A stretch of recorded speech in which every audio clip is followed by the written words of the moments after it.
जाफर प्राचा भी शामिल है 45 डी के, उन्होंने 6 छक्के मारे थे। गिनती इस मरतबा ऊंचा खेल है कि सबर में कोई 1-2 छक्के और हो जाए।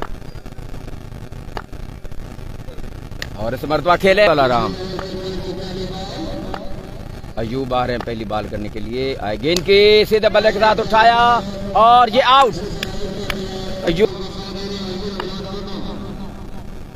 दोबारा आ रहे हैं बॉल करने के लिए। अयूब गेंद की ऊंचा खेले, दोबारा जो है वो बॉल करने के लिए आ रहे हैं। अयूब बॉल करेंगे मुजम्मल को। Yes time full time. अब वो उस तरह की वो बॉल नहीं आ रही जिस तरह की वो पहले ओवर कराया था। एक और जोरदार दोबारा आ रहे हैं बॉल करने के लिए मुजम्मल को और ये 5वां छक्का, 65 रन। दोबारा आ रहे बॉल करने के लिए।